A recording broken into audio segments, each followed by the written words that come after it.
बिस्मिल्लाहिर्रहमानिर्रहीम। अस्सलाम वालेकुम। कैसे आप सब लोग? उम्मीद है सब खैरियत से होंगे। अच्छा जी, हम जो है वो जनरेशंस ऑफ कंप्यूटर पढ़ रहे थे। ये जो टॉपिक है हमारा वो फर्स्ट ईयर के हवाले से है। अच्छा, ये सिर्फ फर्स्ट ईयर का नहीं है, ये क्लास 9 के स्टूडेंट्स के लिए भी है। क्लास 9 के अंदर भी हमारा जनरेशंस के हवाले से जो है वो टॉपिक है, तो वो वाले बच्चे भी इस टॉपिक को जो है वो देख सकते हैं, इसका लेक्चर। जनरेशन ऑफ कंप्यूटर के अंदर हमने फर्स्ट जनरेशन पढ़ ली थी लास्ट क्लास के अंदर, और उसमें हमने जो है वो देखा था कि वैक्यूम ट्यूब्स आए थे, फर्स्ट टाइम कंप्यूटर बना था, ठीक है। और वैक्यूम ट्यूब के साथ साथ जो है वो मैग्नेटिक ड्रम्स का यूज़ हुआ था एज अ मेमोरी, और उसके साथ मशीन लैंग्वेज की इन्वेंशन हुई थी और कुछ सिस्टम्स जो है वो बनाए गए थे। अब चूंकि हम जनरेशन पढ़ रहे हैं, मतलब कि हर आने वाली जनरेशन के अंदर जो है वो एक चेंज होगा। तो अब सेकंड जनरेशन में हम देखते हैं कि क्या चेंजेस थे। ठीक है, पहला पॉइंट लिखा हुआ है, it was started in 1956 and ended in 1963। तो ये इसका टाइम ड्यूरेशन था कि 56 में स्टार्ट हुई थी और 63 के अंदर सेकंड जनरेशन एंड हो गई थी। अच्छा, जो पहला चेंज आया था वो ये आया था कि जो वैक्यूम ट्यूब्स थे वो जो है वो रिप्लेस हो गए थे किससे? ट्रांजिस्टर से। तो यहाँ पर जो पहला दूसरा पॉइंट लिखा हुआ है कि ट्रांजिस्टर्स रिप्लेस्ड वैक्यूम ट्यूब। अच्छा, वैक्यूम ट्यूब काम क्या कर रही थी? वो एज अ इलेक्ट्रिक स्विच, मतलब एक इलेक्ट्रिक स्विच की तरह काम कर रही थी कि जब इलेक्ट्रिसिटी की नीड होती थी तो वो उसको प्रोवाइड करती थी, और जब नहीं होती थी तो वो नहीं करती थी, ठीक है। अब चूंकि वैक्यूम ट्यूब्स को रिप्लेस किया गया, तो अकॉर्डिंगली ट्रांजिस्टर भी कुछ इसी तरह की चीज होगी जो कि क्या करेगी कि इलेक्ट्रिक स्विच का काम करेगी। अब ट्रांजिस्टर है क्या? Transistors are made up of silicon. ये एक सिलिकॉन के मटेरियल से बने हुए होते हैं ट्रांजिस्टर्स। एक छोटी सी चिप होती है, डिवाइस होती है, ठीक है। और चूंकि सिलिकॉन एक सेमीकंडक्टर है, अब सेमीकंडक्टर क्या होता है? सेमीकंडक्टर ऐसा मटेरियल होता है जो कि इलेक्ट्रिसिटी को कंडक्ट करता भी है और नहीं भी करता। मतलब जब नीड होती है वो इलेक्ट्रिसिटी को कंडक्ट कर लेता है, और जब नहीं होती वो इलेक्ट्रिसिटी को कंडक्ट नहीं करता, ठीक है। इसमें दोनों तरह की कंडक्टर और नॉन कंडक्टर दोनों की कैपेबिलिटीज होती है। तो ट्रांजिस्टर सिलिकॉन से बना हुआ था, और सिलिकॉन किससे बना हुआ है? सेमीकंडक्टर। तो हम ये कह सकते हैं ऑटोमेटिकली कि transistor is a semiconductor device. मतलब एक सेमीकंडक्टर डिवाइस है जो कि जब इलेक्ट्रिसिटी की नीड होगी तो उसको कंडक्ट करेगा, और जब नहीं होगी तो उसको कंडक्ट नहीं करेगा, ठीक है।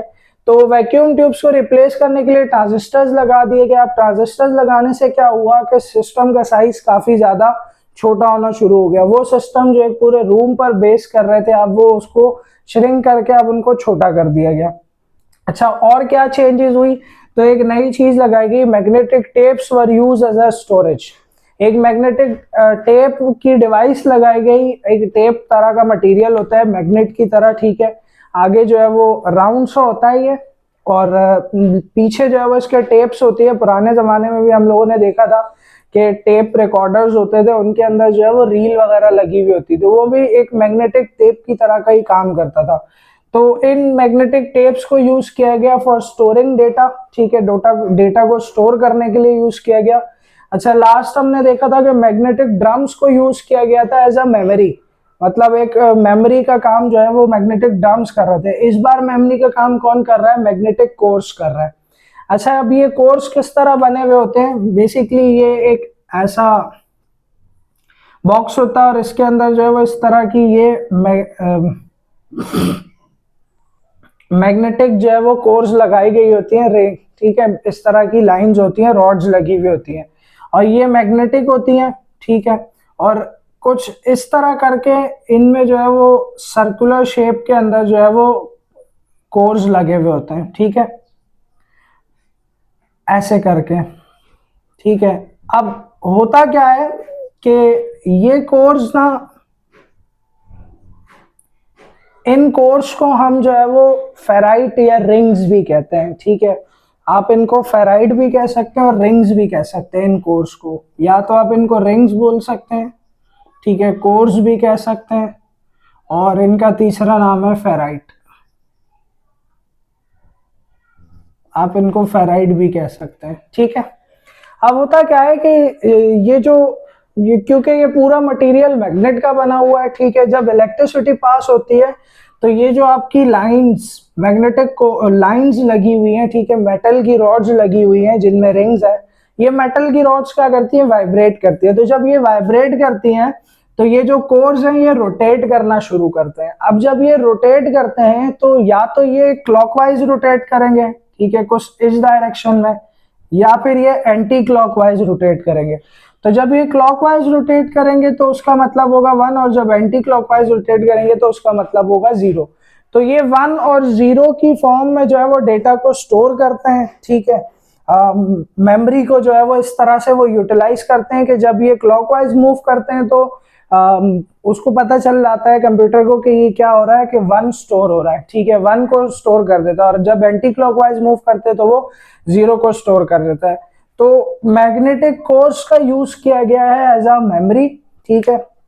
फिर इसके अलावा कुछ लैंग्वेजेस और डेवलप हुई, क्योंकि मशीन लैंग्वेज तो हमारे पास फर्स्ट जनरेशन में आ चुकी थी, तो असेंबली लैंग्वेज बनाई गई। अच्छा, असेंबली लैंग्वेज खास तौर पे जो है वो मशीन लैंग्वेज के साथ इंटरेक्शन के लिए बनाई गई थी, क्योंकि इसका जो है वो मशीन लैंग्वेज से ज़्यादा इंटरेक्शन होता है, उसके ज़्यादा करीब भी है, ठीक है।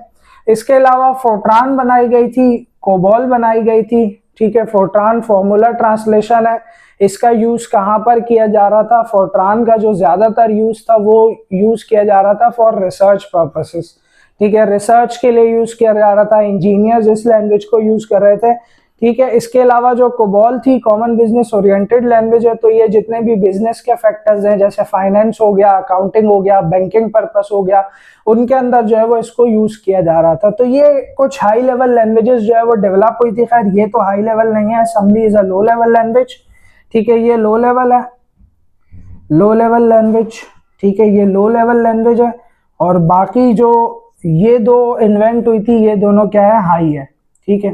तो हाई लेवल लैंग्वेज भी बनाई गई थी। फोर्ट्रान कहाँ इस्तेमाल हो रही है, रिसर्च पर्पसेस और इंजीनियर्स यूज कर रहे हैं। और कोबॉल कहाँ इस्तेमाल हो रही है, कोबॉल यूज हो रही है आपका बिजनेस फैक्टर्स, जहाँ पे बिजनेस सेक्टर्स हैं, जहाँ पर जैसे कि अकाउंटिंग, फाइनेंस, बैंकिंग सेक्टर्स के अंदर यूज हो रही है। अच्छा, एक और नई चीज इन्वेंट हुई थी जिसका नाम था बैच प्रोसेसिंग ऑपरेटिंग सिस्टम। अब ये बैच प्रोसेसिंग ऑपरेटिंग सिस्टम करता क्या है, देखिए, बैच का मतलब होता है ग्रुप बनाना, ठीक है। अब इसमें क्या होता है कि ऑपरेटिंग, देखिए, इससे पहले जितने भी सिस्टम्स आ रहे थे उनमें ऐसा कोई ऐसा केस नहीं था। एक काम होता था, फिर उसके बाद हम दूसरा काम उसको देते थे तो वो करता था।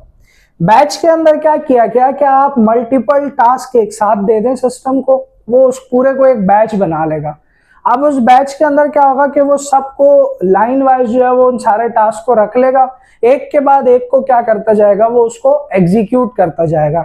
तो बैच प्रोसेसिंग ऑपरेटिंग सिस्टम के अंदर ये काम हो गया कि आपके जो टास्क हैं वो इन अ ग्रुप 1 बाय 1 क्या होते थे, एग्जीक्यूट होते थे। ह्यूमन इंटरेक्शन की नीड नहीं होती थी कि एक जो है वो काम होगा तो उसके बाद दूसरा काम हम देंगे तो तब वो करेगा। अब इस बार हमने क्या किया कि मल्टीपल टास्क उसको दे दिए, और देने के बाद जो है वो क्या सीन हुआ कि वो उन टास्क को 1 बाय 1 एग्जीक्यूट करता जाएगा, ठीक है। अच्छा, एग्जांपल्स कौन कौन सी थी, या कौन कौन से कंप्यूटर्स आए थे जो कि फेमस थे सेकंड जनरेशन के अंदर।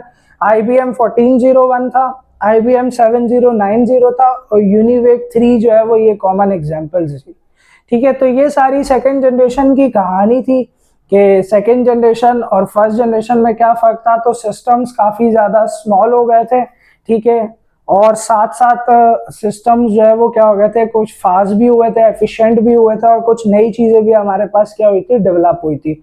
आगे इंशाल्लाह मजीद हम देखेंगे कि इसके अंदर मजीद क्या डेवलपमेंट होती है सिस्टम्स के अंदर, और क्या चेंजेस होते हैं।